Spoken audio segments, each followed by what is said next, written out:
One night to go out with a clipboard, and I got like 10 people's information. Out of those 10 people's information, 3 of those people are still in the streets. 7 of them have a better quality of life and are living much better off.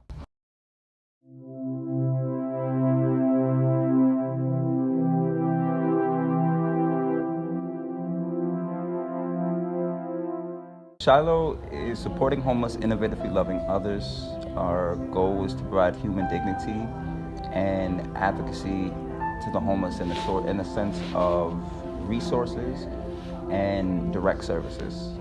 My background is case management, as well as I've went through chronic homelessness before myself, so I have a unique perspective.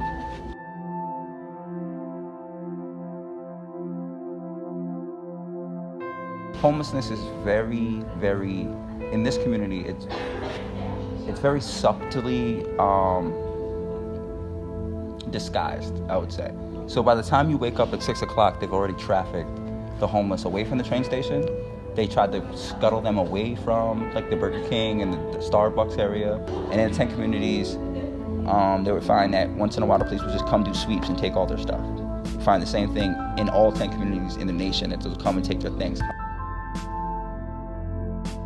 So what is needed and what we're doing is, first, we broke down the whole trust thing, because I've already have the trust established because I've been out there with them for a long time. And then it's a client-centered approach, meaning that the homeless will tell you what's wrong.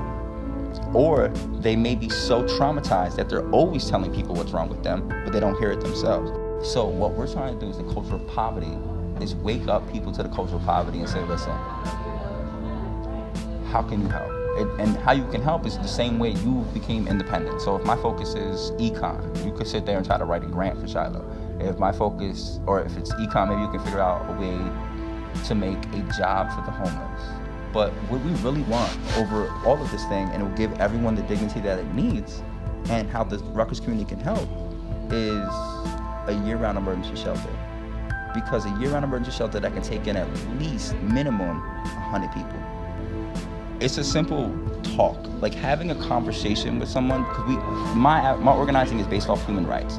There is no dignity for the homeless community in New Brunswick.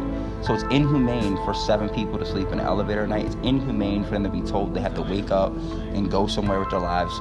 Now, it's not just either to make a giant Band-Aid and say, when it's super cold out, so nobody dies in the street, we're just gonna open up a shelter, because these people need a place all year long. And there's 10,000 people every year being released from jail.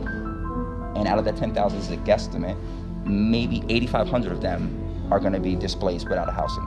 You know, so what SHILO has done, we work within the gaps of all these services that you've heard of, and then I'll enlighten you to. In the homeless, there's no partiality like that. They know everybody just the same, because their life is just out there.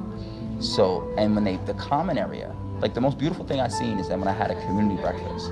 So now what I'm doing is creating ventures like breakfasts that people think is a breakfast, but it's not. It's actually a fellowship where they can talk about the issues, and we can provide resources and then because we want to protect the homeless, I've surrounded the homeless with an interfaith community of all different faiths of people. So we had Salam Shalom Sisterhoods, an interfaith group of Muslim and Jewish women together. We have Salam Shalom interfaith group on the campus.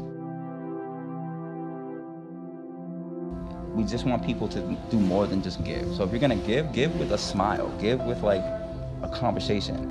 Instead of picking on the homeless, I want you to be compassionate to the homeless and wanted to enable them to have social mobility. So that's our focus. That's our main agenda of SHILO.